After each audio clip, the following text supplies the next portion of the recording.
Apologies from Councillor Clougherty to be substituted by Councillor McCabe. Also apologies from Councillor Daisley to be substituted by Councillor Reynolds. We'll move to a roll call. Can the following councillors please indicate if they're present at the meeting? Councillor Brooks. Councillor Cassidy. Councillor Crowther. Present remotely. Councillor Curley. Present in the chamber. Councillor Hellier. Present remotely. Councillor McCabe. Present chamber. Councillor McCormick. Present in the chamber. Provost Mackenzie. In the chamber. Councillor Nelson. In the chamber. Councillor Quinn. Present remotely. Councillor Reynolds. Present remotely. Are there any declarations of interest? Okay, thank you. Right, sorry. Yes. Yes, agenda item number 6 and agenda item number 7, due to my role as a board member, Riverside and Reclined. But applying the objective test, I don't think I exclude myself from the meeting, but I just want to note that as a connection. Okay, thanks for this. Okay, welcome to this meeting of Inverclyde's Environment Regeneration Committee. This meeting has been held remotely and also in person and will be filmed and recorded for live and subsequent broadcast available through the Council's website. The Council is a data controller under the General Data Protection Regulations and the Data Protection Act of 2018. We broadcast and record Council meetings to fulfil our public task obligation to enable members of the public to observe the democratic process. Data collected during the process will be retained in accordance with Council published policies available through the Council's website. Members of the Council are reminded that they should follow the Council's established meetings protocols, including around the use of the chat facility, and that comments made in the chat facility are visible to all participants in the meeting, which may include members of the public who have also received invites to the meeting. Okay. If we move on to the agenda item 2 is the performance management. It's the Environment Regeneration Revenue Budget and 25-26 outcome report. Matt, would you like to take us through the report, please? Okay. She does most of the hard work doing it, so she's going to do support. Okay, nice to see you, Joanne. Both yours. Thank you, Convener. This is the usual reports advice committee of the return for the financial year 25-26 and the current revenue budget position for 26-27. Committee are asked to note that the return for 25-26 was an overspend of 152,000, which was a slight movement of 36,000 from what was reported to the new committee. Committee are also asked to note that in 26-27 there is a projected overspend of 219,000. It's quite early on in the year and we expect turnover from vacancies to increase as the year progresses. I'm happy to take any questions. Okay, thanks very much, Joanne. Any questions for Joanne? No? Sorry. Robs. In 3.2, it's a shortfall of 90,000 parking income due to delay in progressing. Can I ask you, are all parking fines been chased up?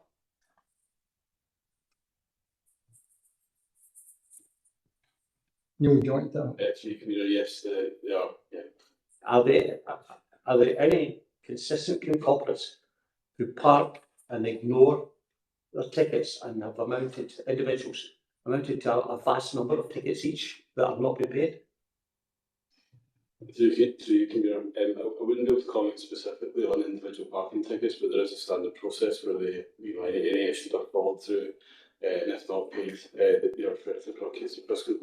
No, I've just heard anecdotally there are people parking at town centre who are just blatantly ignoring parking tickets and not paying an amount to quite a considerable amount. I just wondered what the process was. Thank you. That's something we can keep an eye on, Neil. Yeah, absolutely. Yeah. The team does through the track ordinance does do patrols of areas where there's issues arising potentially. So that's monitored regularly. Okay. Anyone else? Councillor Crowther, John. That's right, thank you, Convener. Just on section 2.2, it mentions there about the ongoing review of the security costs. And I was just wondering, if any of the security costs relating to the in-house security at Pottery Street, whether that would, if there's any consideration for that to be taken in-house as opposed to going out to agency staff. Thanks for that, John. So you can be, we have undertaken some analysis of this already and trying to compare what it would be if we took it in-house, and then unfortunately the costs wouldn't really be that different. And the agency rates that we get through the Excel framework are actually fairly competitive. When we have got taken into account the reserve staff, holiday cover and other absence arrangements to make sure we've got enough staff to cover the actual rotas. It's still an area that we're looking at to see where we can try and make some changes. And at the moment we're looking across different areas of activity like CCTV and other non-manned versions, but that does come with associated obviously risks in terms of whether somebody actually on the ground and the ability to respond quickly. So it is something we're going to have to bring back and forth on the floor to a point where we hopefully have some options. Okay with that, John? Yes, I'm quite happy with that, thank you. Okay, thank you. Anyone else? No, don't see any hands. Can we agree to the recommendations, 2.1, 2.2? Great. Okay, item number 3 is Environment Regeneration Capital Programme Progress Report. Eddie, you take the shot. Yeah, thanks, Camilla. Capital report was multiple projects at various stages, and I won't go through them all. I'll just update where anything's changed since the report was drafted. Some new projects in sections 3.17 to 3.19, which have been identified through our ongoing compliance activity and from the recently refreshed condition surveys we completed across the estate. On the Green Town Hall works, the asbestos removal was completed to allow access for structural engineering inspection, and that confirmed that the issues were historical, did not require any significant follow-on works. Council for Public Services Unit are currently completing the restatement of the wall lines with new fire-rated boards. Within the roads core programme and under the SQT funded works, the tenders for the expansion of the Highland Parking and Strides car park have been returned in excess of the available budget. Officers are currently engaged in the SPT on the potential for additional funding, but we feel it's appropriate to flag this as it will affect their ability to invest that budget if additional funding is not provided. In terms of the overall expenditure and projections against the 2026-27 approved budget, we're not reporting any slippage or acceleration at this stage of the financial year. And that's the committee note report through the recommendation to myself and you to answer any questions on any projects. Okay, thanks, Eddie. Any questions for Eddie or Neil? Yes. I didn't get there. Sorry, Paul. You come. Thanks, Michael. Just a quick question about feedback to the Egan and Dunner Road, just to see if there's any update on that. So you can be nothing beyond what's in the report. The kind of ground investigation work is ongoing at the moment. So that takes a period of time, and then the work that comes out of that takes another period of time for the interpretation to go through the different engineers and surveys. So we need to get the results of that before we can get hopefully confirmation on what the appropriate technical solution is for the work. Okay, thanks. Thanks. Chris, you're next. No, I think it was. Okay. Don't think Chris wants to come in. Graham, you got Just be very generous. Thanks very much. Just wait to get it. No, I was just waiting to see what you say so I can maybe comment on it. Okay. We have 3.26 and never pleased. It's the third bullet point and not the fourth. The build-outs that are continuing to implement in the Unit West End, I would assume are designed to industry standards, and professional officers here will tell us that they are appropriate design. Constituents are observing that the design doesn't work. How's an elected member can influence the design? Good question. So you can be well, short of saying that, I think we have obviously technical officers who prepare the designs for these, and as you say, they are in line with industry standards, and from our perspective as officers, those are appropriate and they work. We're happy to take any feedback from the members of the public or elected members on what elements that don't work. and try and respond appropriately. Thank you. Okay, great. Drew? Thanks, convener. Do we have an opening time for the Water Institute? No, I'm not aware of an opening time for the Water Institute. In terms of the lift project, we've still got a wee bit to do in the commissioning. Some of the parts, the lifts are Spanish manufactured lift, and there's a few parts that are coming till that commissioning can be completed. I think that we're looking though to try and reopen parts of the Water Institute rather than wait for that to happen, but I don't have that information. I don't need to get that from the library service. Yeah, it's very disappointing that, you know, that was shut at the end of the year, and it was only going to be a very short-term closure, and suddenly it's amounted to the best part of a year probably, and it's missed by a lot of people, and I think we really haven't done well with that. Yeah, it's shared the frustration that the contractors and subcontractors have been particularly challenging in this one. Okay, Chris? Thank you. Just want to comment on 3.29, the National Strategy 20 mile per hour. I note that the public survey is now out for, I'm going to use the sort of for informal consultation. And obviously, if you zoom in, you can see all the information for particular sites. I'm just wondering whether or not officers would be able to provide some information information for all the sites, just so we can sort of get a more higher level detail. Because certainly when I look at a lot of the information, I think you've got changes in the average speed, but you've also got changes in the relationship between speed and numbers of cars travelling at particular speeds. So it'd just be good to get that sort of like high level data. So you can be, we've noted in the report that we're going to take back to the next committee the results from that non-statutory public consultation, and we potentially could include a table like that as part of that report, and we'll look at engaging consultants who have done the speed surveys to hopefully pull that together for us and meet that ask. Yeah.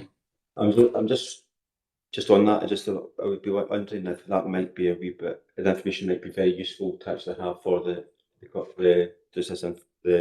non-statutory consultation, because it does give it might give a wee bit more of an impression about what's actually happened. It'd be very good for elected members, but I think it'd be more useful for the public to sort of generally see that information as well. So I'll leave it there, but I just think it'd be useful to have that out in the public as soon as we can. Okay.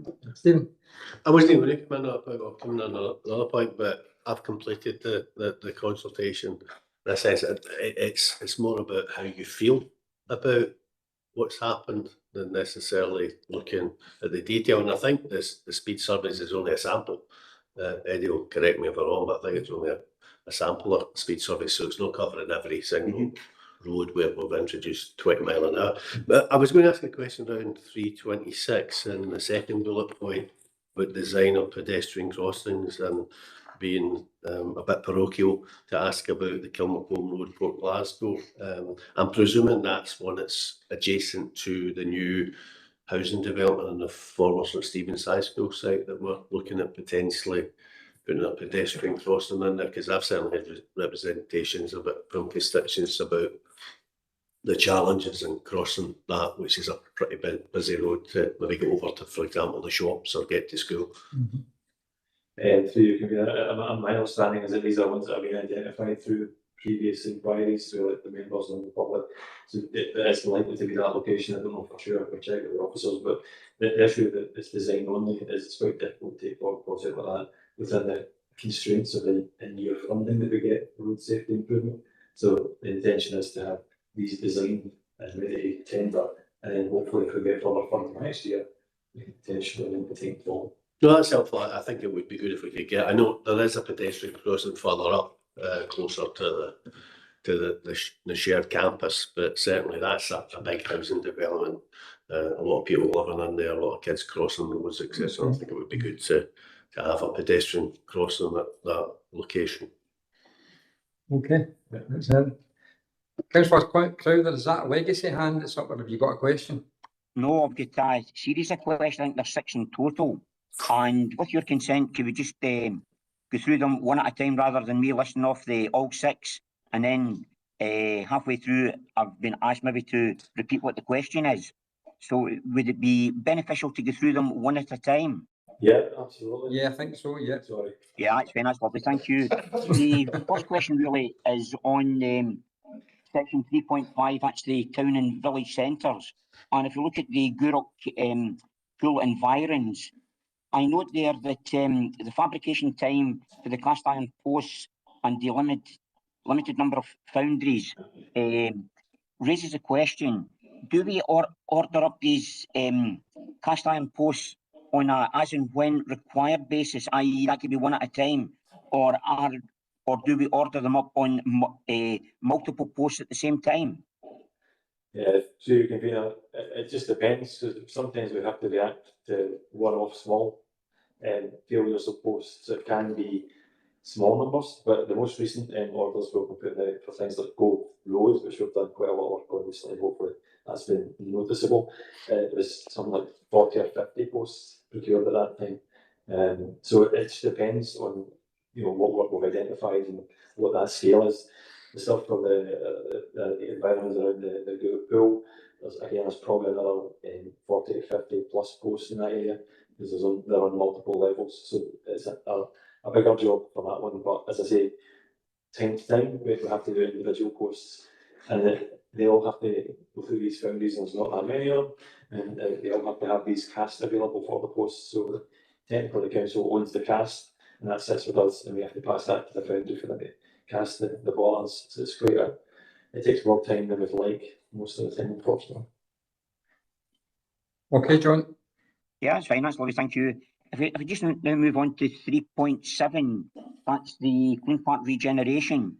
And I know that under phase 2, that the demolitions are actually falling behind. Yet, when it comes to phase 3, we have actually given the contract out to the same contractor.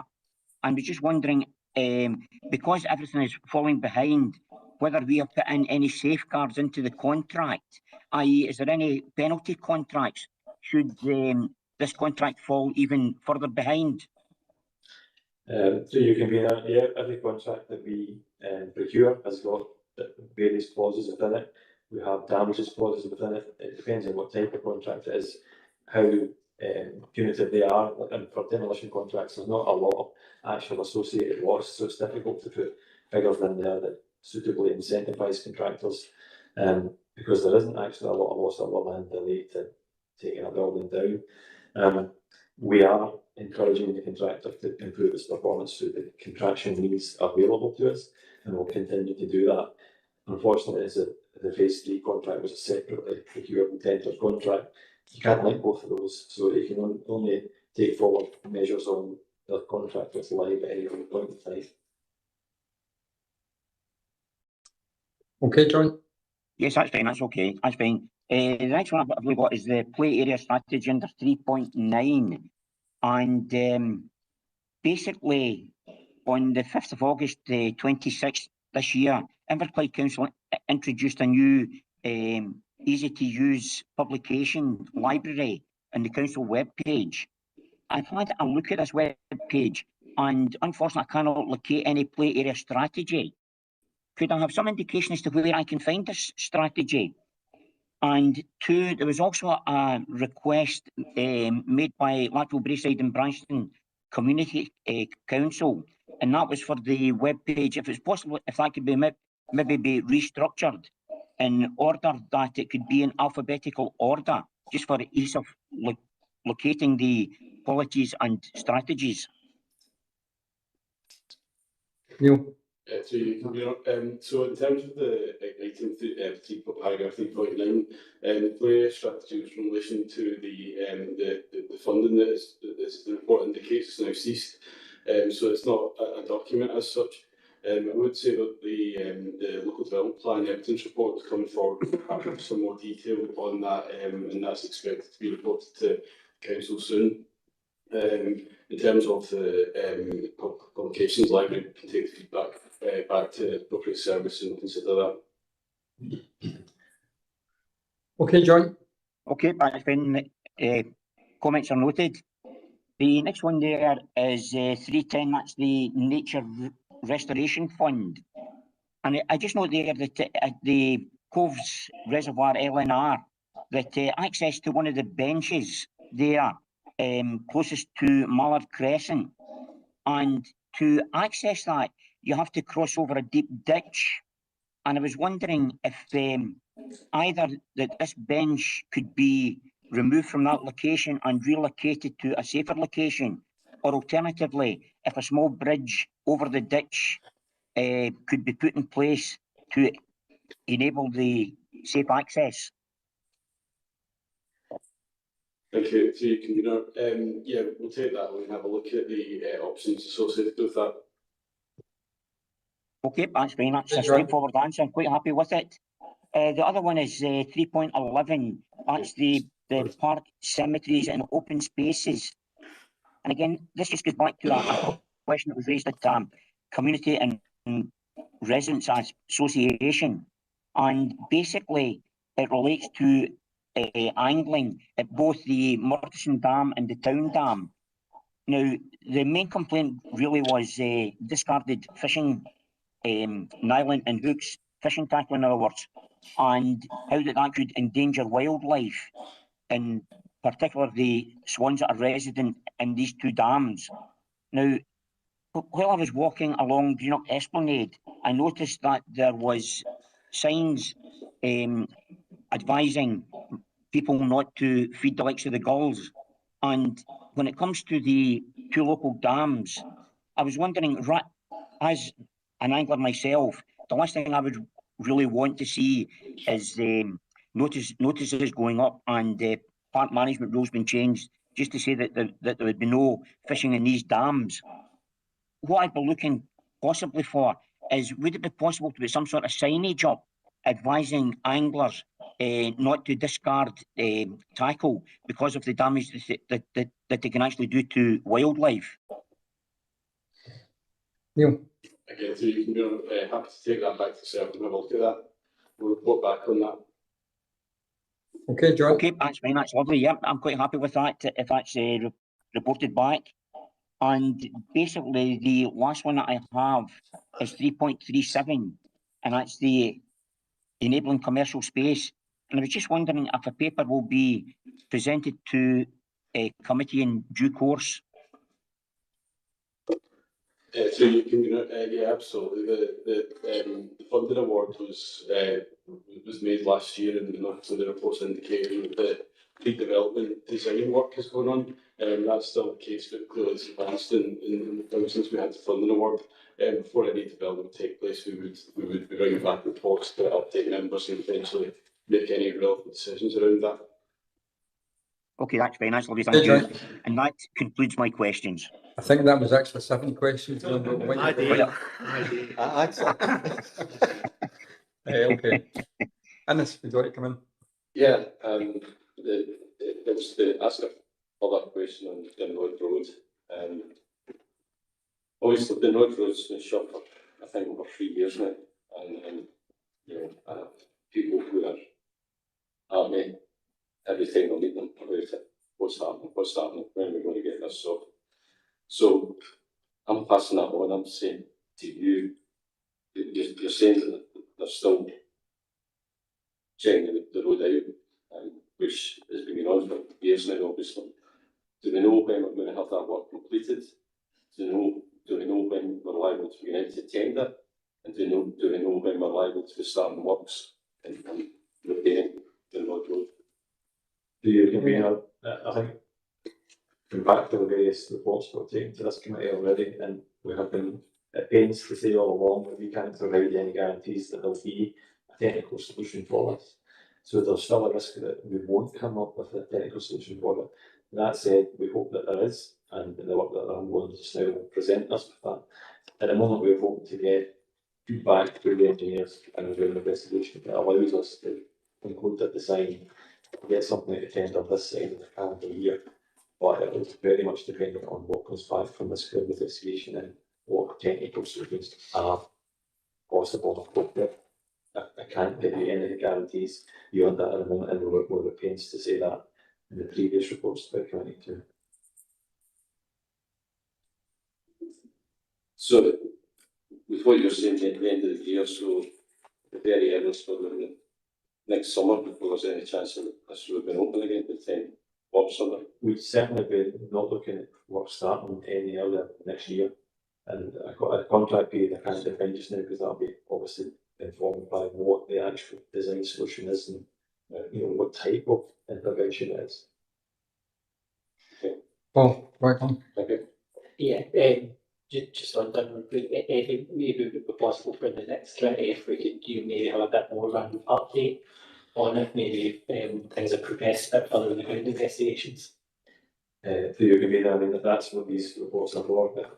I'll put in here whatever I can to provide as much of that update as I can if I have it at that time. Absolutely. Okay, Stephen. Yeah, just on road, I mean, I share the frustration of members, and honestly, members of the public and businesses about the delay. And I think that the sort of concern there is for this road and the interest in this road from elected members was reflected in the fact that we obviously organised a site visit, not just for members of this committee, but for all members who wanted to attend. And I suppose those of us who attended that site visit were better able to understand the scale of the challenge and try to produce a sort of long-term solution to this problem. And I don't think we can underestimate that. We've obviously looked at a variety of options, and we're now back to, I suppose, a more basic option in a sense, but hopefully one that will actually produce a solution.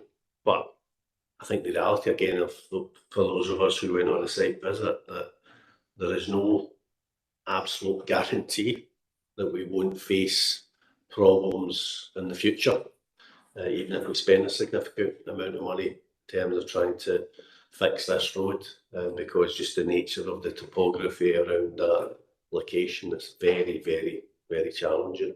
But we're all keen to try and move things forward and try to get that road open because we know the impact it's having, and obviously we would encourage officers to try and progress it as quickly as they can within the constraints that they obviously operate under. Anything further to add? No. No, I think summed it up perfectly there. Okay. Any other member want to come in? No. Can we agree recommendations? Okay, thank you. Item number 4 is Pin Drive in Europe. Experimental traffic order implementation and the 3 and 6 month automated traffic count outcome. Eddie. Thanks, yeah. The report covers the outcome of the 3 and 6 month automated traffic counts in Pin Drive following the implementation of the new one-way through an experimental traffic order. The report includes a fair amount of detail, which is summarised in the body of the report and graphically represented within the appendices, which also include a reminder of the feedback from the non-statutory consultation undertaken in the first quarter of 2025 and the most recent non-statutory consultation post-implementation undertaken in the second quarter of this year. The overall position is similar across both, with a majority of respondents, circa 70%, returning positive feedback. Survey data includes traffic volumes and speeds, and although there was an increase in traffic volumes on a number of the surrounding roads and streets, there are more roads and streets with speed reductions than increases, and any of the increases were minor. On Pin Drive itself, the speeds remained below the threshold where traffic calming measures would require to be considered, even after the reduction to 20 miles per hour, which is also a positive outcome. Can I just highlight a couple of corrections in the report? Correctly identifies 3 maintained objections when outlining the responses to the statutory consultation in 3.7, but it should also be 3 maintained objections within the recommendations of 3.1 and the proposal of 4.1 and not be stated. One of the 3 objectors did not respond to officers, but that still has to be treated as a maintained objection. There's a separate report later on the agenda dealing with the process to consider the maintained objections. That's the kind of the note report. Any questions? Okay. Any questions from Eddie? Further one, you want to come in? Yeah, thanks, Eddie, for the report. Yeah, just another point of clarification. Good job you picked up about the objection, but I think this paper's just for noting and not decision. I think it potentially started life as the both. Now that it's been separated out, I think this one's also noting for decision, but it's really just for noting. Yeah, I'm just keen to understand, I've got a few questions, but I'll keep them to the objection, the agenda item 8 page that came up at the Community Council meeting, but I'll keep them for that paper. But it's really just to understand what's the next steps then in this sort of process if we're going from temporary to permanent. The next steps are basically for the committee to consider how we would wish to hear the objections. Well, that's the next paper that deals with that. And when the committee decides that, it's either going to be obviously to the committee in a special meeting or through an independent reporter. And that'll decide whether or not it is made permanent. All right, okay, so it's all, yeah, based on that, the outcome of that special meeting or whatever we decide. Right, okay, I'll keep the rest of my questions there to agenda item 8. Thanks. Okay, thanks, Lynn. Anyone else? No? Can we agree with recommendations? Thank you. Okay, item number 5 is Westbrook Hall Street, the regeneration project options. Eddie. Thanks, Mayor. The report presents the committee with a range of options to improve the general operation of Westbrook Hall Street and the surrounding areas. The options incorporate technical officer input and feedback from traders and elected members. The background to the original project is outlined in the body of the report, which notes the consultation undertaken for that at the moment and the significant external funding received to take that project forward. In advance of this report, officers engaged with local traders in June of this year on options to improve parking space availability. A summary of the limited responses received to that is included in section 10. It's detailed in Appendix 1. The current position is that there are more spaces available within the town centre area than prior to the Westbrook Hall Street redevelopment through the creation of additional spaces on surrounding roads and streets. Appendix 2 summarises the full range of options, which includes the implications of removal of cycle lane. In that respect, I have only yesterday received confirmation from the Walk Wheel Cycle Trust that they would request the return of funds should the cycleway be removed, and that was also the confirmed position of their funding body, Transport Scotland. This means that the cost implication of option I is 1.665 million for works and the return of the 4.39 million grant funding, a total of 6.055 million.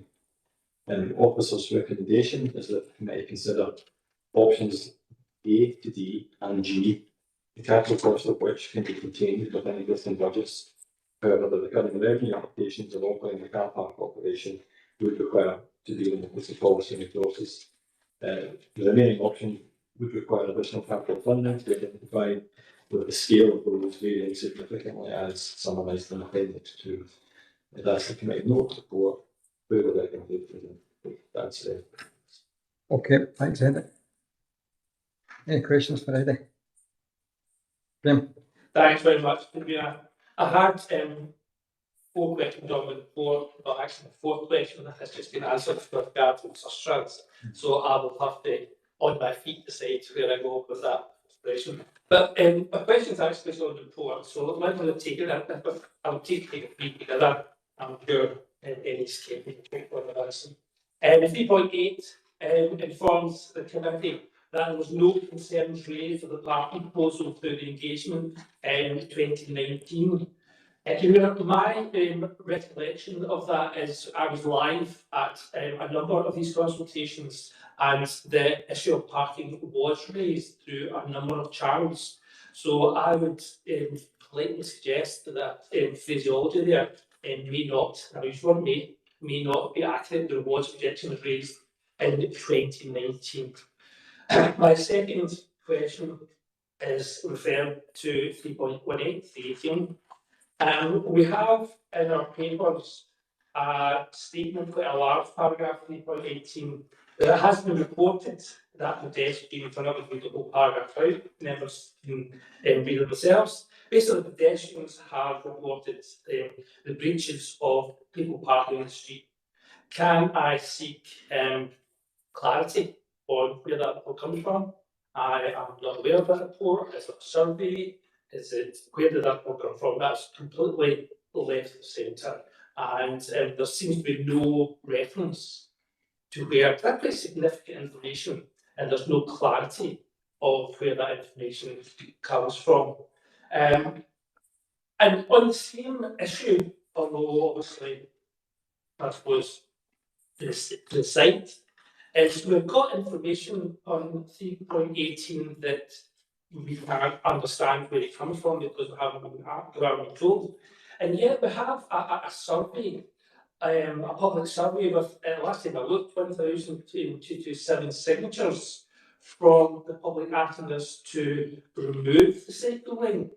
And the report is silent on that. I would suggest it's a crucial piece of information. So we've got 318 telling us something I don't know where it's coming from. We've got a public servant we can all look at that is silent in the report. And that was a challenge to me, that that information wasn't identified and commented on, I suppose, by officers, so I've given an opportunity to read. My fourth question, as I said, was about strands, or used one for strands, and the clarity on item I about whether it would be a clawback. I wrote to the Chief Executive on the 24th of June and asked for confirmation that legal and financial consequences of removing the cycle lane would be available for. I asked the question, would legal and financial consequences be available for your meeting here this afternoon, the 20th? The Chief Executive replied on the 28th of July and answered the question, yes. I was anticipating something on paper. I was also anticipating that maybe legal would ask us to go into private session so we could review the legal implications of the contract, because although such trans will have an opinion on their contract, I'm sure council legal will have an opinion on the weight. And that whole thing that our Chief Executive said that would be available has not been available. And with respect, obviously, you have given us a few words that has obviously came to your attention. I can't remember exactly recently. And that makes me uncomfortable, that I thought I was going to get a better legal and financial report on such trans. And I've had a few words of disrespect, a few words from them. Eddie, you want to go through that? Yeah, through your committee, I'll do my best. So in terms of 3.8, obviously this is information I get from officers who are engaged in these consultation sessions, like you say you were engaged in them. So I can only take what my officers tell me as being accurate. I understand that there were objections to the cycle route, but that wasn't necessarily in terms of any objections to the parking. But that was a problem with the cycle route traffic order. Officers, as I say, have put this text in here based on their understanding of the engagement sessions that we put. In terms of the bollards and the cycle lanes and the reports that pedestrians have felt uncomfortable, this is feedback from the roads officers have had from members of the public. I can't confirm if that was verbal via email or through the email inbox, but I can clarify that with them, that that's where it's come from. And I've certainly had people say to me that they feel uncomfortable walking or cycling on there because they don't feel it's safe. So personally, I would be able to say that's for me. In terms of the public survey, well, it's not a council public survey, I think that you're referring to. So I can't comment on that. It's similar to other surveys that have been undertaken by independent means that the council can verify the outputs or the inputs to these surveys. So it's not appropriate to comment on them. And in terms of the strands and the walking cycle trust feedback, officers sought that feedback from them in writing and well before the committee report was being drafted. But it's taken them until yesterday to come back to us via email with their confirmed position, because they hadn't had the necessary steps to take in the background to speak to their funders, Transport Scotland. So they had to respond back to them before they could respond to us. So we've only had that confirmation yesterday. I'm not aware of the expectations in terms of legal. There are clearly grant conditions that we sign up to for all of these external grants. The interpretation of those is open to challenge, I'm sure, but that's not a challenge that I've been requested to undertake. The question we asked was, would the Walking Cycle Trust fall back any of the grant funds under the conditions that we signed up to, and they've confirmed that they would seek to recover the grant funds. May I confirm that supplementary? So can you confirm that legal then hasn't given an opinion on such trans response?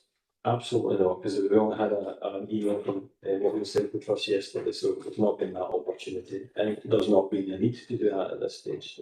Thank you, Convener. Okay. Chris? Thank you. Thank officers for providing that information. Just to clarify, the cost for removing cycle lane is £6.05 million. If the clawback is, if South Strands would be successful in the clawback. Yeah, up to that. Up to that. Yes, so, yeah. The estimate from, because that includes the estimate for officers for undertaking the works, and also the clawback that South Strands said they would take. So thank you for confirming that. Obviously, that's as Councillor Brooks said with respect to that. Obviously, it's a risk we'd have to take if we decided to do that, and also you have to balance these risks with any decision you make in this committee. Just with respect to a bit of clarity with respect to the number of resident parking permits within the area. The area in question is the area that includes Cathcart Street, etc., on the other side of the Oak Mall. Can officers confirm that the 47 parking permits actually relate to the area around West Buckle Street and not the whole of that zone for residential parking? So you can be that the 47 permits relate to all areas of the town that are parking for that street. Right, thank you. Anything east. Yeah, anything to go now.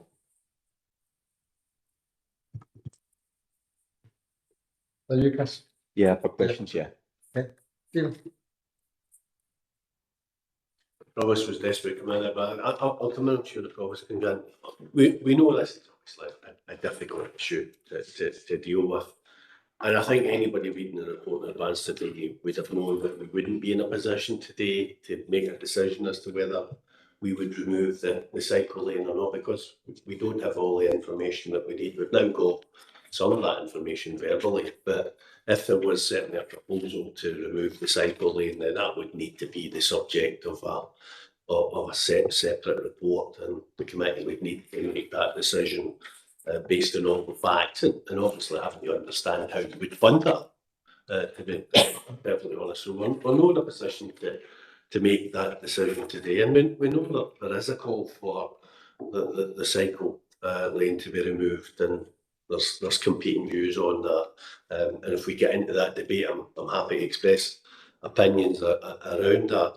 But I think that the key purpose of this report today is to try and make some changes that would help in terms of address some of the concerns that have been raised with us about the lack of parking in general within that area. And I think there's a number of sensible proposals here in the report. There's obviously other proposals that would require additional funding, and I certainly would be prepared to explore additional funding for additional measures to try and increase the level of parking within Greenock Town Centre. So I think, irrespective of sort of views on the cycle lane, I would hope that we can make progress today so that we can actually make changes that hopefully would be beneficial to businesses in that area. And we understand the challenges of business. It's incredibly difficult to operate any type of business these days because there is so much competition, principally from online retailers, big supermarkets out of town centres, etc. People certainly aren't spending the same amount of money in town centres that they did in the past as well. So it's not just about the lack of parking, there's a whole range of issues which make it challenging to operate businesses.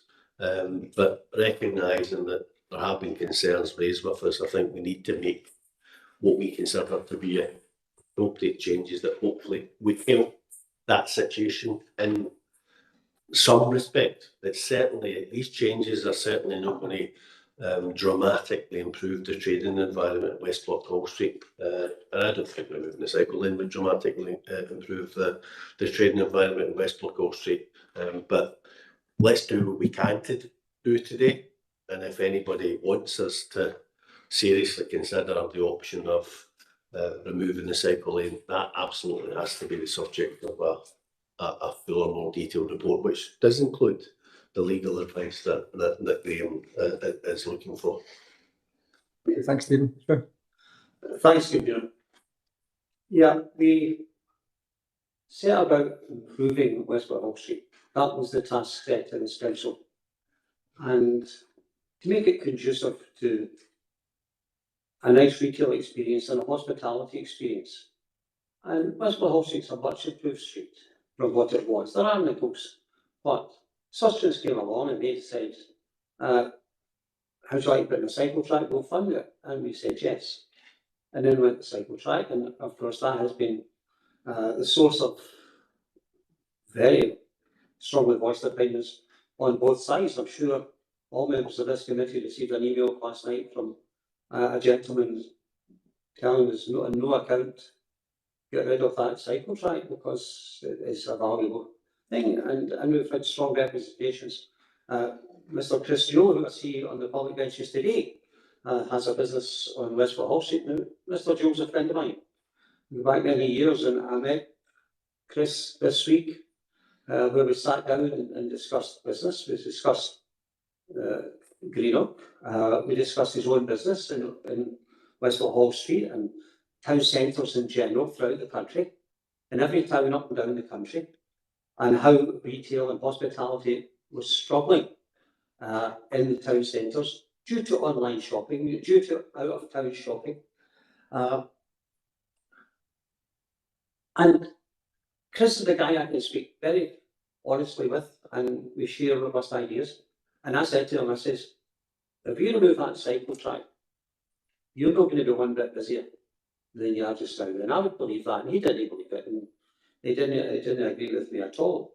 But I would ask a question here. Does anybody in this room think that that cycle track is an advantage to Greenock the way it is just now? Because it's been badly designed. It comes up from Great Place and it goes along to the Oak Mall and it just ends. And there's nowhere to park bikes. And if you want to drive along on your bike and stop at a shop, there's nowhere to leave your bike. And it's badly designed. But I'm not saying we should get rid of it, we should improve it. And especially with the Oak Mall being minimalised and hopefully becoming a destination. But here's one thing we can do. The cycle track's not that busy. And it's not that busy in the summer. But come the winter, it'll be dead.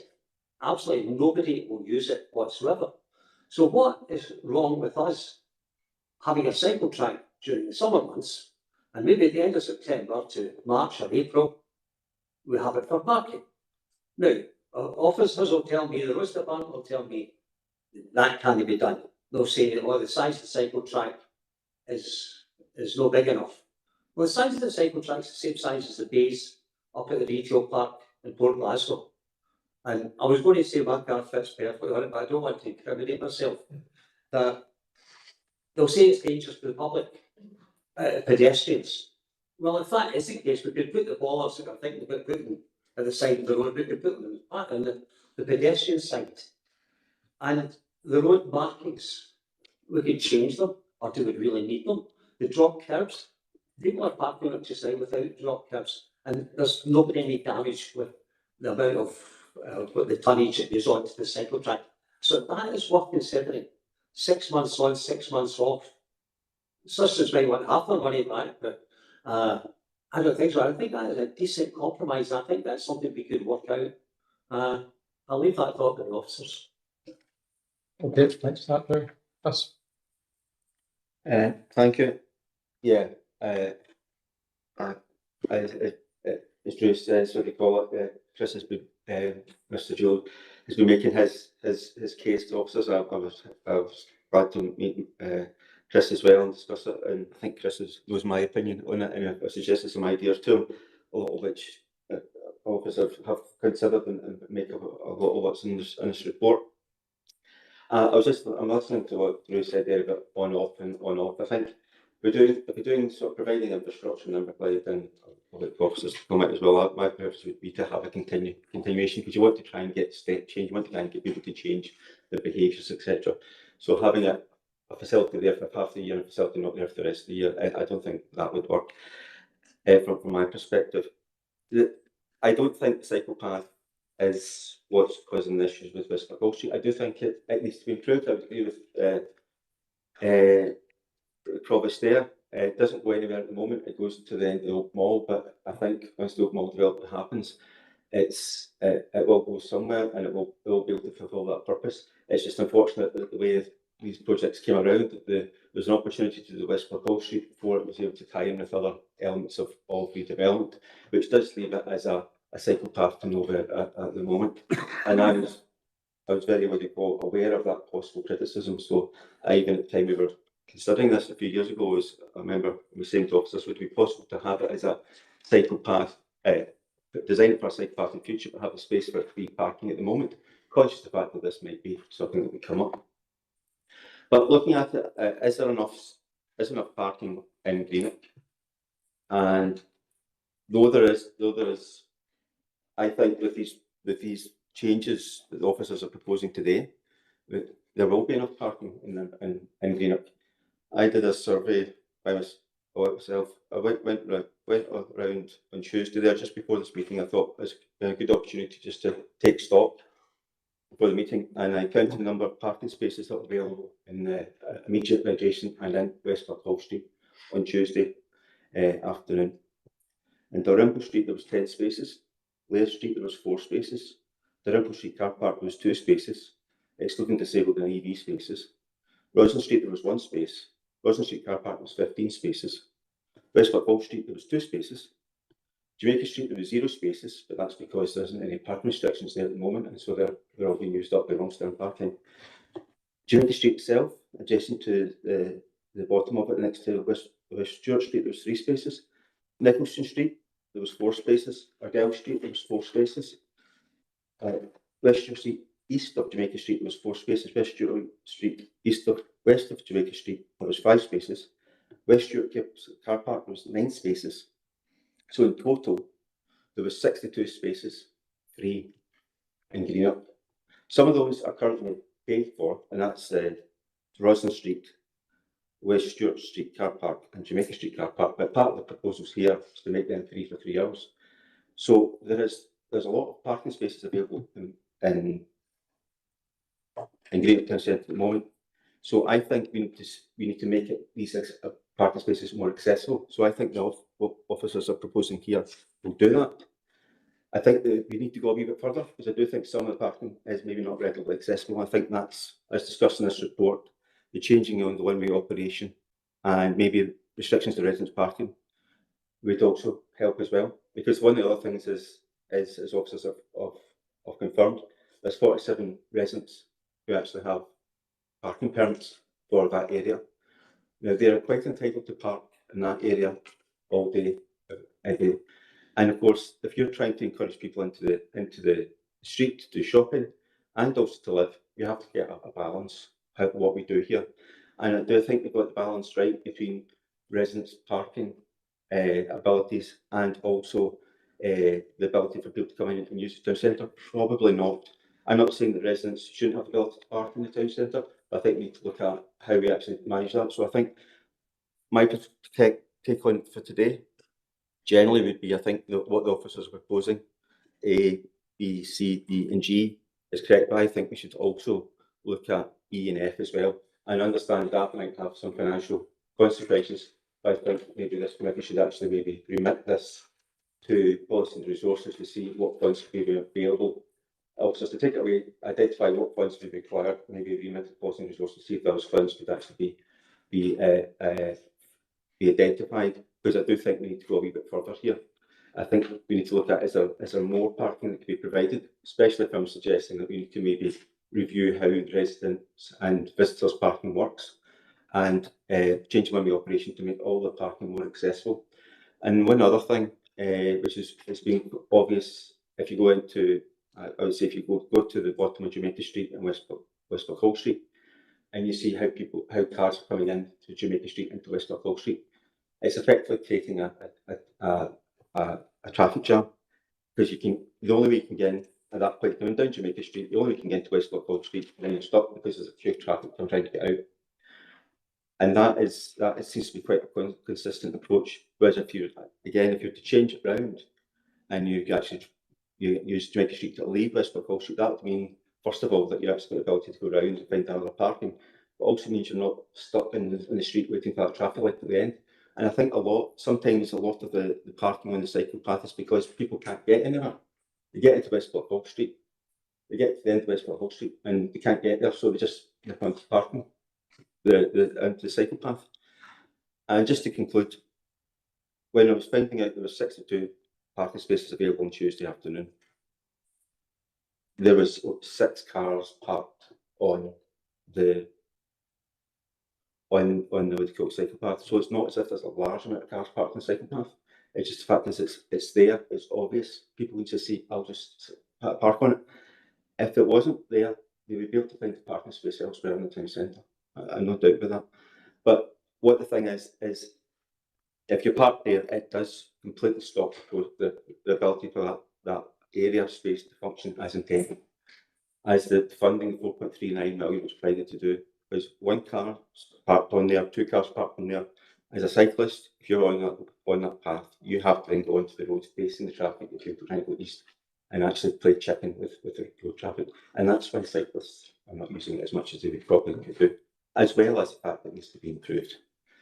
So that's my take on it. I think the officer's proposals will go some addressing these issues, but I would certainly like to see them go further, look at more how we can change runway operations, how we do residence parking restrictions, and also how we identify additional parking measures for the town centre. Thank you. Thanks for that, Chris. Do you want to come back on that? But the proposals that Chris is putting forward, could they be contained within existing budgets? I don't think so. We kind of put the package together based on what we thought we could contain within our complete site budget. If you were looking to take forward ENF, it's not roughly 30,000 one-off costs, which we would need to seek from the contingency. So through policy resources. Yeah, we can continue to look at other opportunities for car park space creation if they become obvious to us, or if we look into the more technical detail. But what we put here is what we think is achievable. And what I would say in terms of the timescales is the more you add on to the list to take forward, it makes it more difficult for us to keep within those timescales. I've made a comment elsewhere about the business permit parking tier will not really progress. This is a whole load of adding onto that list, which is already quite long and it's got a backlog. So these would then jump to the top of the list, understandably, because we want to make this impact quickly. But other things would have to then fall under that, including business permits and other tier was on the list. It's possible just to go back in. I take what Mr. Montgomery says there. I think I was certainly today. I'd like to try and get to the point where we're actually doing something today. We need to do something to get it around. So I think what we've got here in 4.2, yes, but I think we need to maybe start the ball rolling on other things. And I do take the point about parking permits. I think it's probably advantageous that they haven't been progressed because it might have exacerbated the issues in Westport Hall Street if there was actually business parking permits as well. But I do think we want to move on. But I think there is a wider things we do need to do as well. And I'm conscious of officers' resources and officers' time. But I think we might still be looking at trying to do something here in a year's time. I think there is things we need to fix. And I think we should start maybe thinking about starting that button. Yeah, I think we should be moving on it. Yeah, I agree. A bit of clarity just in case you missed vote. Is that you come. I kind of want to go this to the right. So it says people 4.2 the D cannot be contained with existing revenue budgets. It says there's E and F is the only requirements to get some money for. I thought E, F, and D would require further money at the 4.2. It's budget position.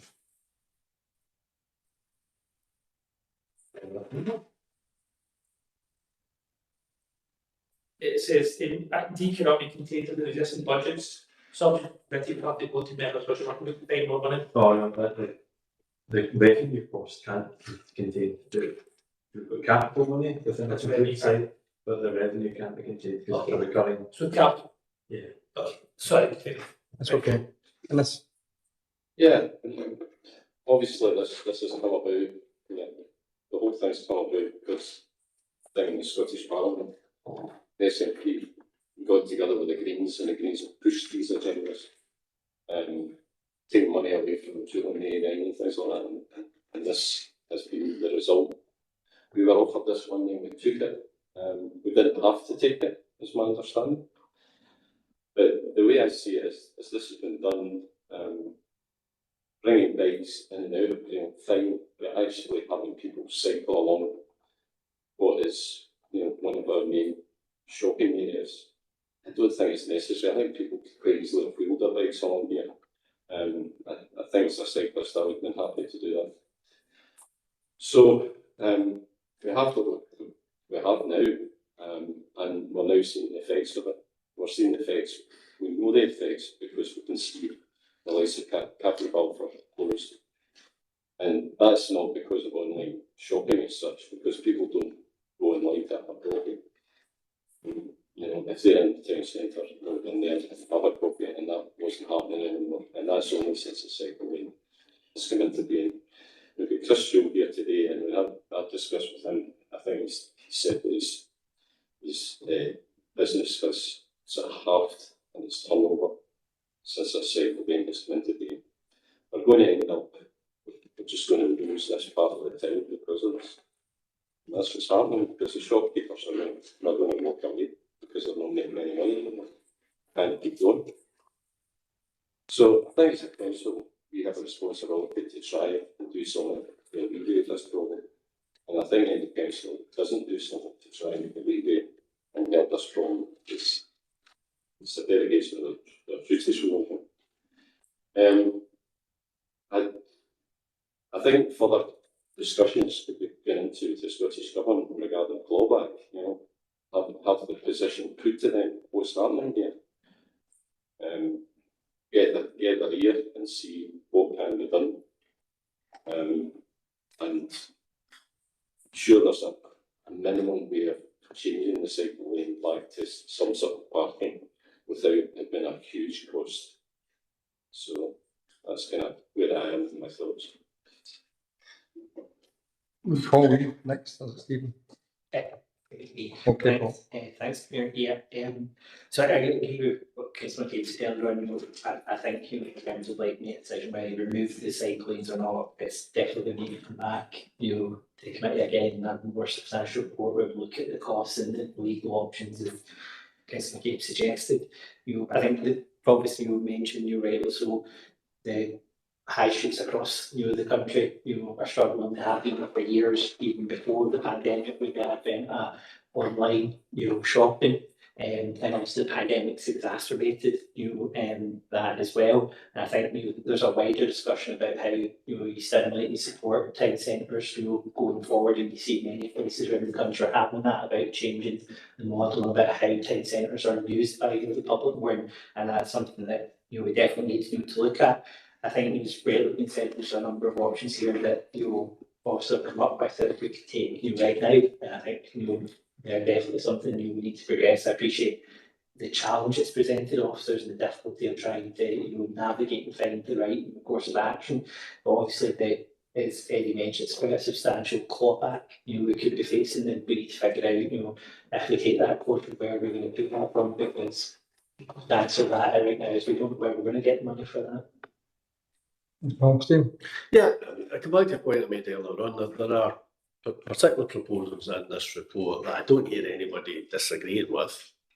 So I would have hoped that we can agree these proposals. I understand where Chris is coming from in terms of other proposals, and I don't have a problem with those being explored in the subject of further report. The committee is certainly not in a position to be referring to policy and resources.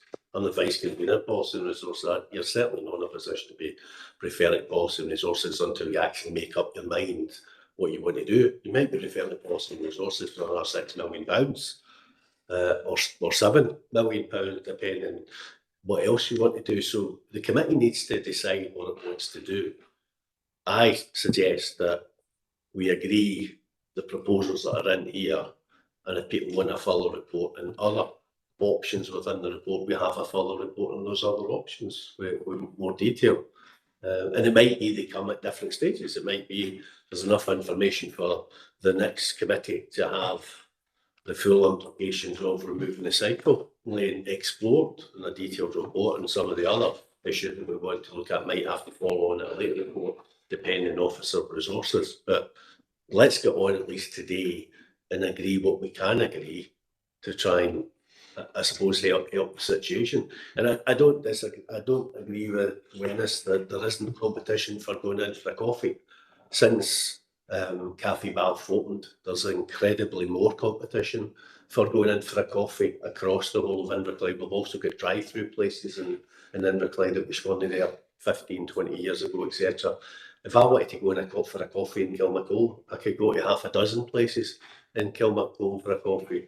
Probably similar in Gourock and across Greenock as well, probably more dispersed across Greenock. So there's plenty of competition, whether you're running a cafe or whether you're running a restaurant. And the reality is, we know that businesses like that start up, they are successful, and after a period of time they fail, and then new businesses arrive. I mean, but at the same time as Cafe Bath is closing, there's a new cafe opening up in Eldon Street as well. So the reality is that's the nature of businesses.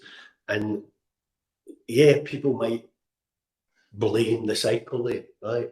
They might blame the cycle lane, and that there might be an effect, but there's a whole lot of other parameters that are affecting businesses these days that affect businesses in Port Glasgow, affect businesses in Gourock, affect businesses in Kilmacole, as well as affecting businesses in Greenock. Let's, as I said, let's focus on what we can agree on, and then have further reports on other areas that people want to explore. I'm happy, for example, to explore a car park in the Babylon site, but we need to have again a full report on the implications of that. And whether that is best for the town centre, having a car park, as opposed to potentially having a housing development which brings more people into the town centre who would potentially use the shops within the town centre. So let's, as I said, let's make some progress today. Yeah, thanks, Steve. Drew, sorry, Wynne. Thanks, Convener. Drew, No, sorry. Wynne, sorry. Sorry, that was my fault. Wynne, you want to come in? Yeah, thanks. I'm just, I've been listening intently. As someone, if you were talking about Gourock, I'd probably have more of a say, but so if I understand the discussion today, it looks like potentially in future, whenever that may be, we might be having a discussion around the cycle lane and whether they remain or they get changed or potentially removed.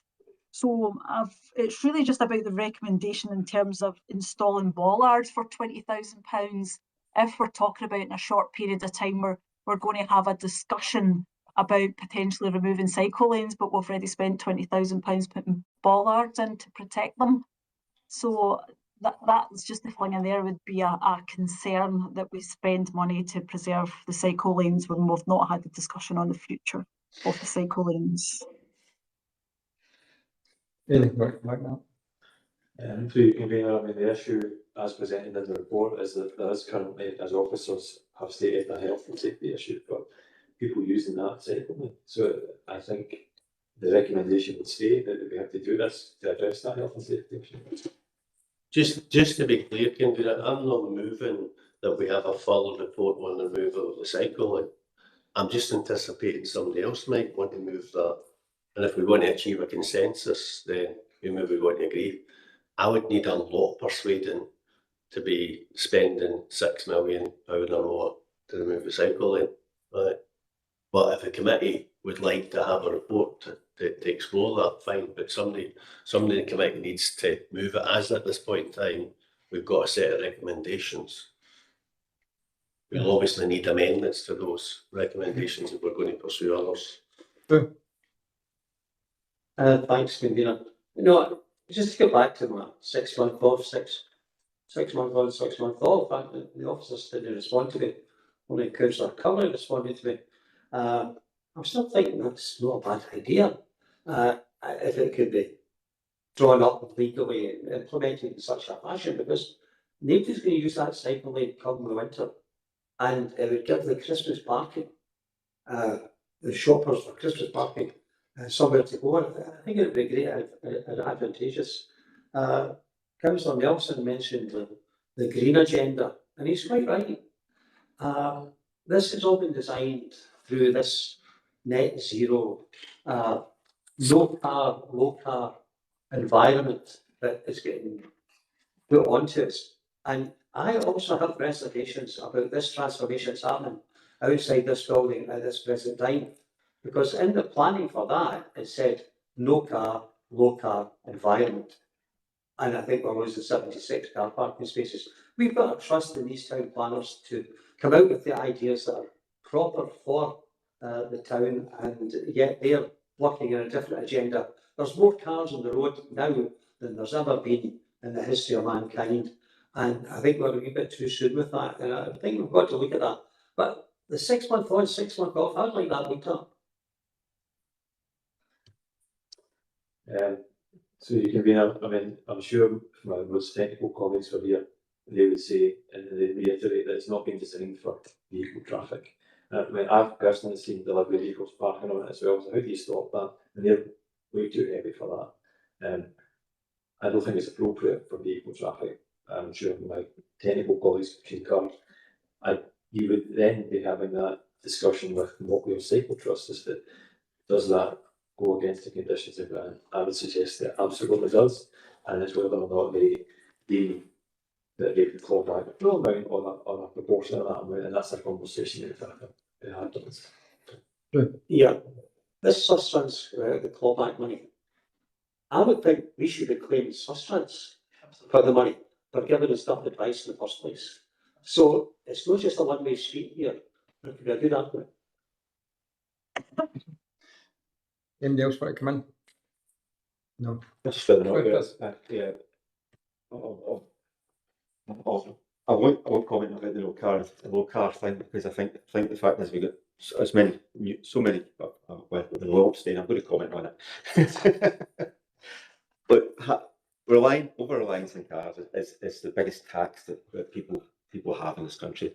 We can't spend money on shops, clothes, everything else if you're having to feed the beast that is the cars. So moving to a low car, no car, and having facilities that are local to people is a great thing. Actually, it's a levelling. It brings more people's money in their pockets so they can then invest elsewhere. Right, that's been done in that one. Right, okay. So I think we need to move on to what you call recommendations and things like that. I'm happy for A to G.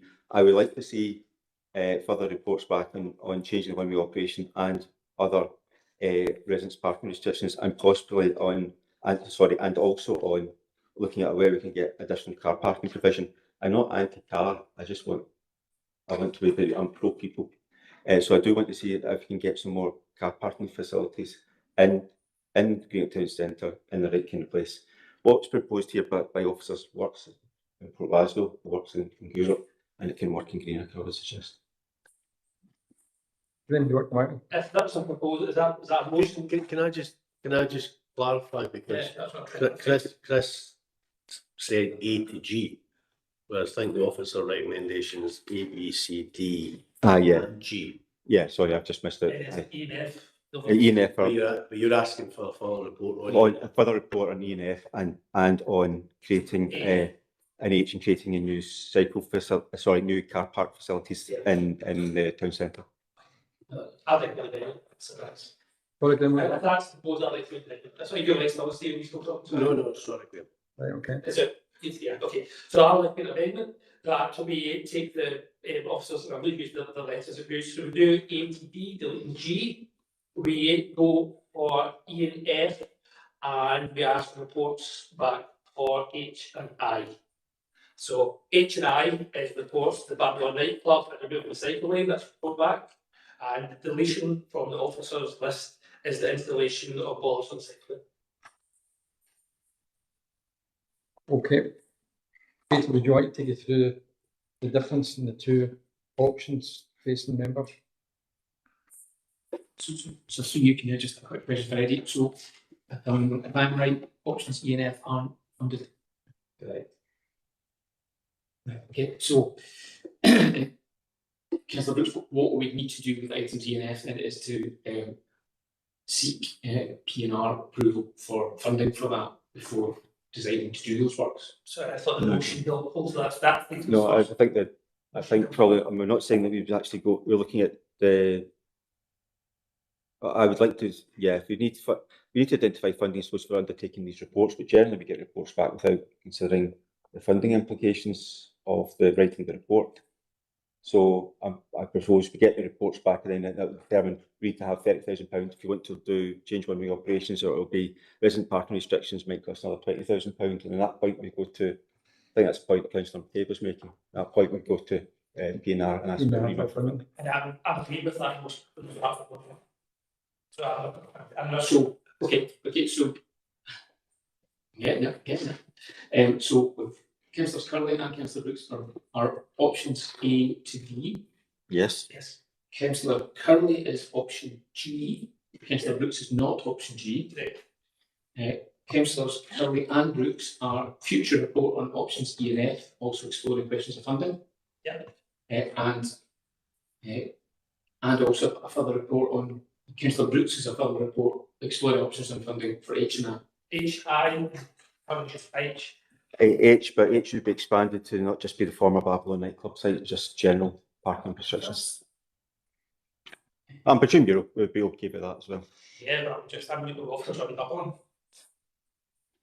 Okay, so the future, well, as officers, we'll discuss what the appropriate order is, whether we seek funding at P&R first, or whether we would come back to you. But there's future reports and preparing those points. Okay, so to hopefully clarify, we have got Councillor Curley's motion, which is that the officer recommendations for items A and D are accepted,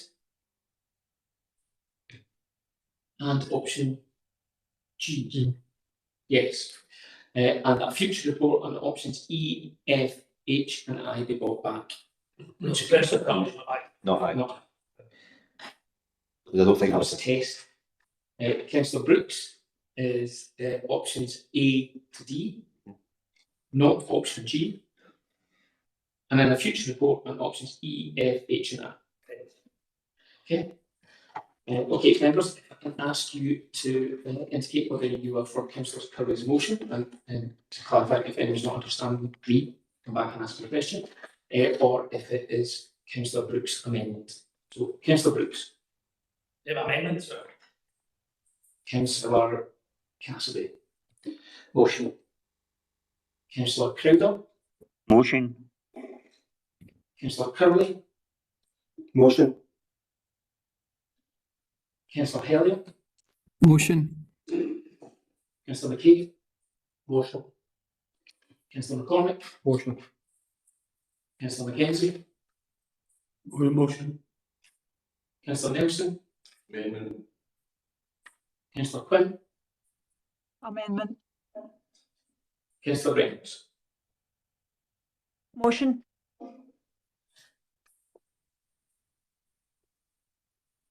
I have 8 votes for the motion and 3 votes for the amendment, so it's the motion that. Thanks very much for drawing that. Okay, moving on to item number 6, which is the Office Asset Management Plan for 26 to 29. Eric. Thanks, Mayor. The report presents the review of the Council's Office Asset Management Plan. It was confirmed in the report. Current Environment Regeneration Committee delivered the improvement plan includes an action to undertake a review of all asset management plans by the end of the current financial year, with the majority of those at different stages of progression. There's a lot of data within the report and the appendices. The plan itself summarises the progress to date, present position, and the future considerations for the office estate. A significant investment across the majority of asset properties over the last 15 years is reflected in the KPIs that you report through the local government benchmarking framework. Corporate asset indicators for condition and suitability show that Inverclyde is outperforming family group at the Scottish average. The action plan appendix 1 of the document summarises the ongoing planned activities over the short and medium term that involve further possible disposals and feasibility studies with the potential for rationalisation and co-location to assist in achieving their workstream savings targets. With this, the committee noted the report and approved the recommendations and happy to answer any questions. Thanks, Eric. Any questions for Ed? Seeing none online, you agree with recommendations? Agree. Great. Okay, thanks very much, Eric. Okay, item number 7 is the potential development of Greenock Enterprise Hub. Neil? So the report for you is presenting the potential development of a Greenock Enterprise Hub. Just to give you some background to that, the proposed Enterprise Hub is a priority project that's been identified by the Greenock Town Board. At the June meeting of the Town Board, the board considered an outline business case for an Enterprise Hub.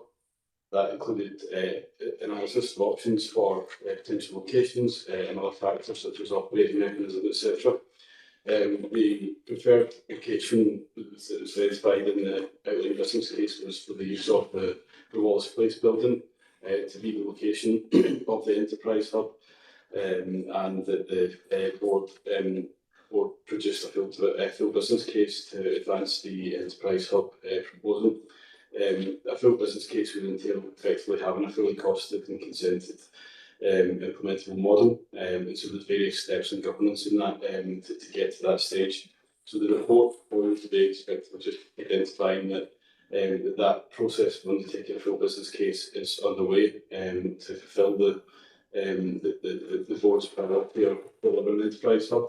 Within that will explore the feasibility, costings, etc., and all consent aspects to that. So there's no, at this stage, there's no decision to present to council around about the building, from an asset point of view from the council. It's just to note the ongoing preparation.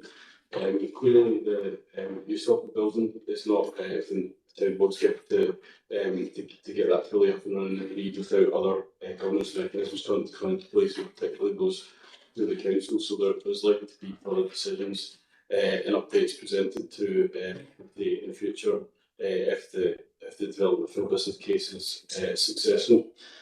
So that's the position in the update. What I would say is that also this is a priority for the Town Board.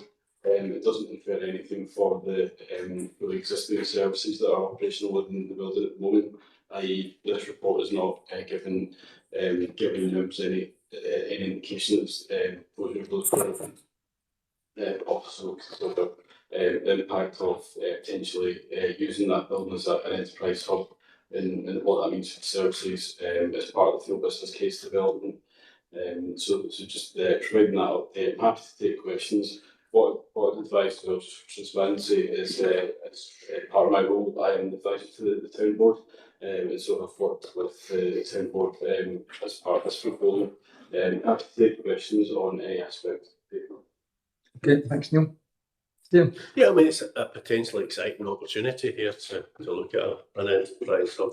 And there's enterprise hubs in other places, including Glasgow, for example. So I think it is an exciting opportunity to look at how we better support businesses, particularly, I suppose, around Greenock.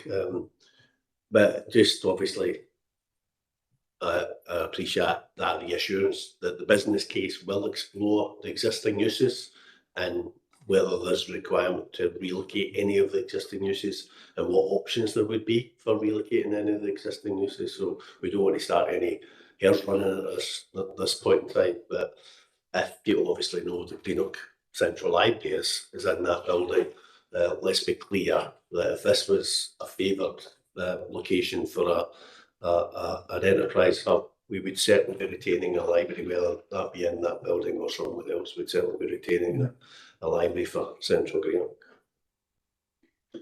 Thanks, Stephen. Paul?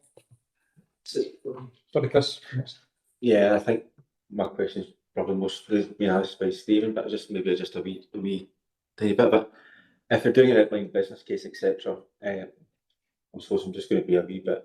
Where would costs for the relocation of the library land? Would that land within the Pride and Place Town Board funding, or would that be a bit of a partnership approach between us and the Town Board? I know you've got a bit more cancer, but yeah, thanks to you, convener. So the outline business case that was produced effectively has some level of costings in terms of capital costs and the revenue cost of operating that and various other assumptions. The purpose of a business case is to take those assumptions and translate it into a fully implementable scheme, fully costed.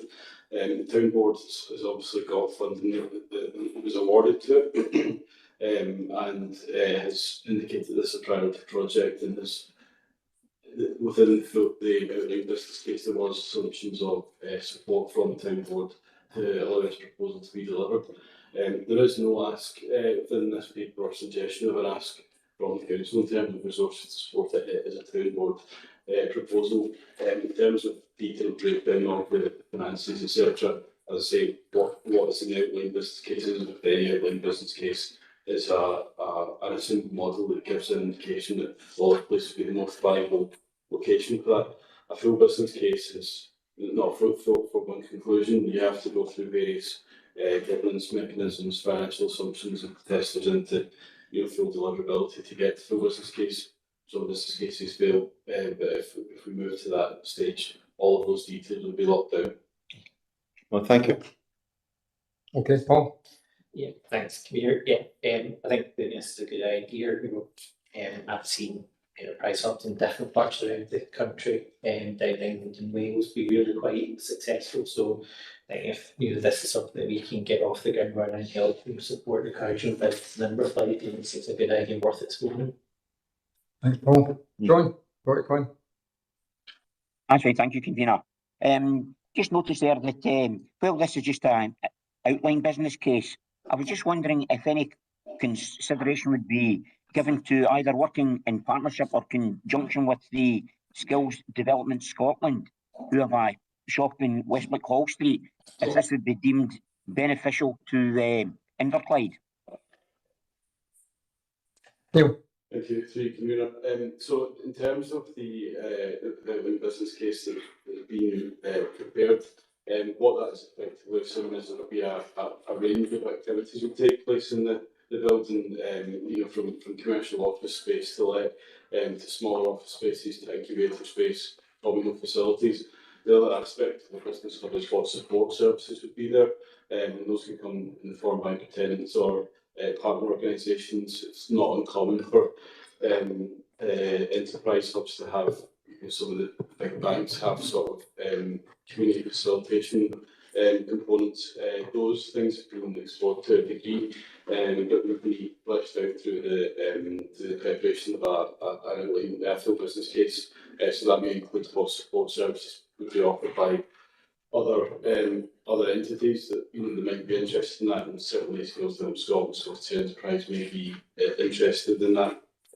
Other commercial supports and the operating model. So all of that will be tested, but it's not simply office space to let as conceptualised at present. Give that, John.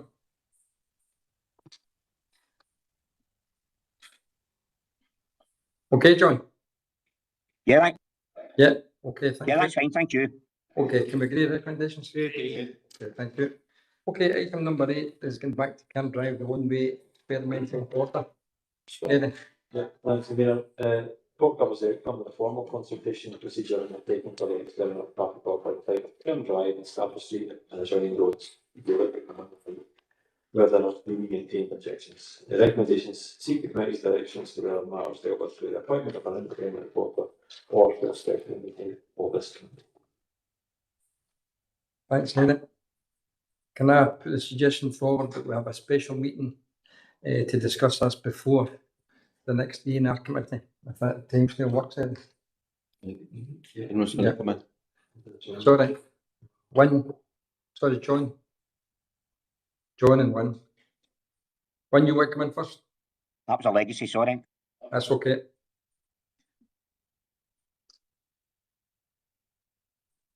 You're on mute, Wynne.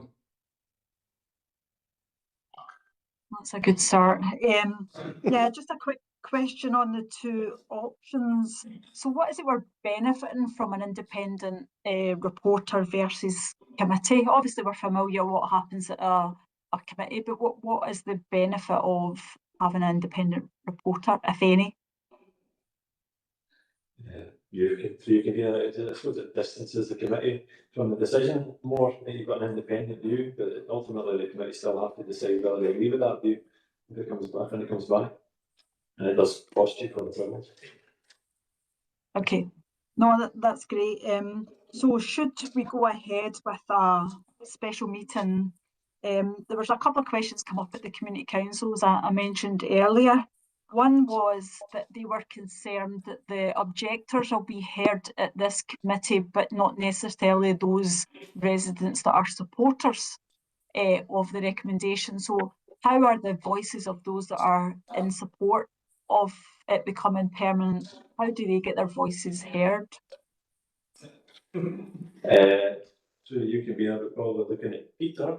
I think the answer is they can't. I mean, that's partly why we do the non-statutory consultation, to get that level of engagement that does get positive responses, because the process doesn't, unfortunately, afford that opportunity. Peter, want to come in? I agree with Eddie. Obviously, if officers have received positive feedback about it, officers can reflect that in the which they will make at the hearing, because the hearing is there's obviously two sides presented. So there's the officer side to put the proposal forward, and then there's the objector side to oppose those objections. So positive public feedback could feature in what officers in front of the committee in support of the proposal. Okay, yeah, right, okay, doke. And can anyone request, is it a public meeting? Can anyone request to join? So particular thinking about, as you'll know, the history of Currn Drive, there was the petition holder who started this, kicked this process off, obviously got an invested interest in this and clearly would like to be involved in that, not potentially not involved, but at least witness that meeting. Is it possible for someone like that to be involved, or even just as a witness to that committee? So you could get that pass from Mr. Montgomery as well. Yes, absolutely. It's a public meeting, so any member of the public can come along. Can come along, but they just can't contribute then? Correct. Right, okay. So there was just one last point it did come up. It's the initial consultation before we went to the temporary traffic order included leafleting of the nearby streets. And you'll see from the responses that, you know, there was 800 and odd responses because of that leafleting, but in the second consultation, that process didn't happen, and that's why we only had 100. So some of the residents, local residents, were concerned that they weren't aware of the second consultation. Especially those that weren't digitally enabled, because I think it was mainly online. That's a fair point, and yeah, it does obviously show the value of actually putting paper through the door sometimes, which is a wee bit more time consuming and officer resource, but probably gets better results. Yeah, so I think they want to just reflect that. Yeah, that I think they were concerned that their views are not being heard, and then we're going to a committee. They're obviously a nervousness around the objections. Having a specific hearing, will potentially other supporters will not get a say. But I think, as you understand, obviously the council officers become in effect the recommendation rather than relying on the public. Okay. Right. Yeah, and so just to say, I think Ian and Sandra's on. If I've missed anything from the meeting, please chip in. Just make sure I've covered everything it kind of came up and what the concerns were, because both Sandra and Ian were at the meeting as well. But I think I've covered most of it. Thanks. Councillor Reynolds. Thanks, convener. Yes, Lynn, you've covered just about all of it. There was a concern about not knowing what the objections were and when that would be made public. Yeah, because obviously they can't, picture them if they don't know what the objections are. The process is that they come to the next stage of reporting. So they were brought back to the special meeting of the Okay, so they will be made known at some point. Yeah. So you can very much similar to the papers that members will receive for today's special meeting. So there'll be copies of correspondence with objectors and responses from officers, and any further responses from them will be included in that report, and that will be in the public domain. Is that likely to be made known before the next Spirit Community Council? Because that's going to come up again. They would be What's the date of the next Community Council meeting? Third Monday in September, 21st of, I think it's 21st of September. Yeah, I think we'll be okay because I'm happy to cover at the next community council meeting. I think it's pretty clear what the process is. So as long as they understand the process, and I'll give them the dates for the issue of the papers, I'm sure we'll be fine. I think, yeah. We've been through the process so many times. Yeah. Juan and Sandra as well. Aye. So No, I think I'll be able to. you So know don't the way it works. Yeah, well, I'll be able to take them through that, and especially if it's a public meeting and they can come and witness that. That I think that will, yeah, especially the petition holder. I can understand he's got a vested interest in that and wants to be part of that. So I'll let him know that he will be able to attend but not speak. Councillor Taylor, do you want to come in?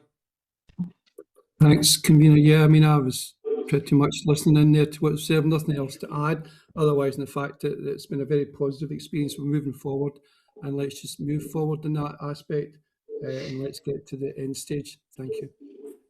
Okay, so we can agree that we're going to, sorry, Stephen. I just want to clarify, this is a quasi-judicial process. Right, so we've had a report earlier on the agenda about the outcome of the survey, etc., right?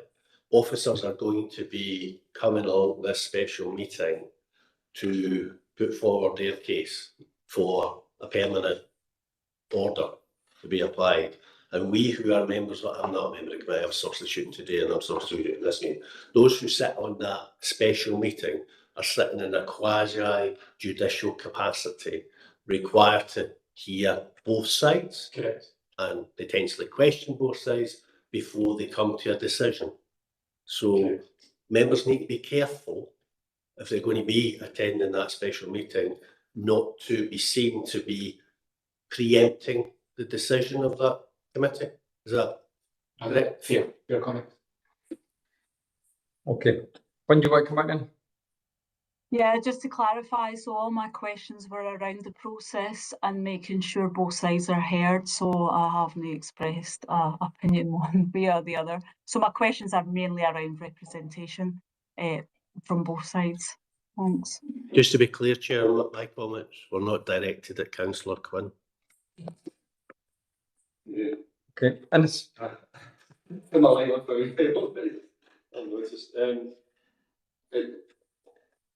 we're here to make a decision whether we bring in a report or whether we make a decision of the committee makes a decision. It sounds like Councillor McCabe is saying that we've already made that decision, but I think that's what we're here. The way you were talking there to say that we've already done that. Well, the chair had already intimated before we went into a discussion that he was going to move the special meeting. Yeah, we still haven't made that decision yet. So, what I was going to say in the report is, it says that there's financial implications, which are obviously the cost of bringing a reporter in, but it doesn't detail how much that would cost. And I think it would be useful for members to know, make a decision what that implication would be. It's in the finance boxes, it's £5,000. 5.2. 5.2. 5.2. 5.2. Okay, thank you. okay. We're getting back to what Paul suggested 10 minutes ago. Are we going to agree to have a special meeting or do we want to? Great. Agreed. Okay, thanks very much. Okay, item number 9 is a consultation on the draft Clyde Mission Strategic Master Plan and Business Case. Neil, you again. So the report before you is reflecting the consultation response that officers submitted during some recess to the Clyde Mission consultation on the business case. Consultation open and shut in between the councils in the committee cycles, hence the reason for officers making a submission. The consultation is effectively a midpoint check for the Glasgow City Region team that are leading the Clyde Mission Master Plan development to check the priorities that were identified were appropriate and seeking feedback on that. The response is attached and is detailed in the report around the response. In summary, the consultation officers took the view that there was generally supportive of the themes identified. Both Glasgow and Greenock identified as signature locations, i.e. priority locations.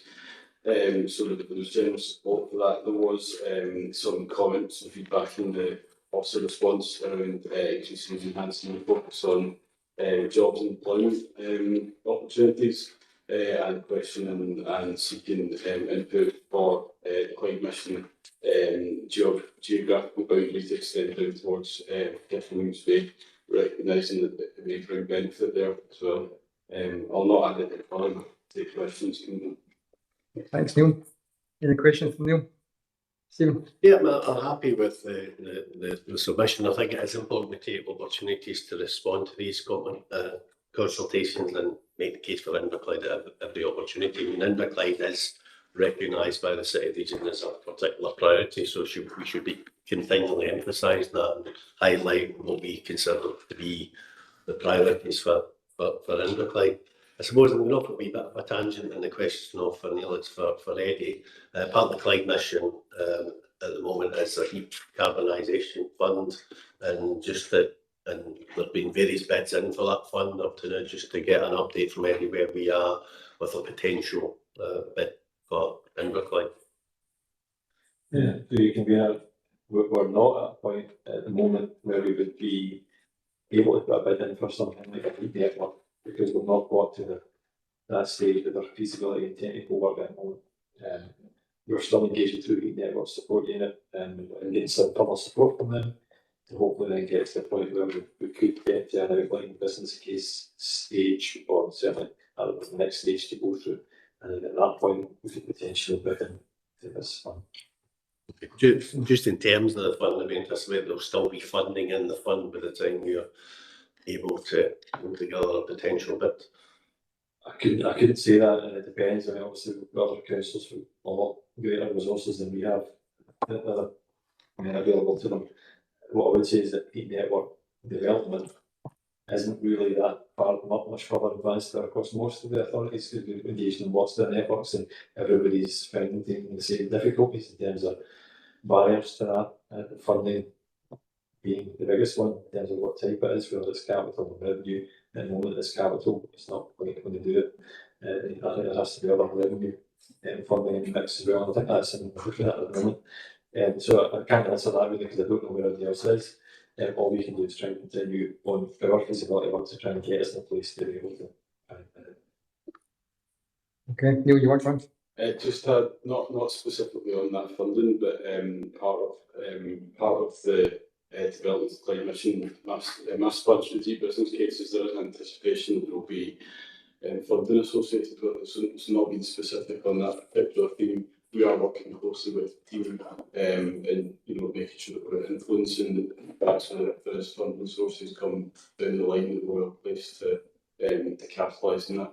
Okay, thank you. Okay, thanks, Neil. Anyone else?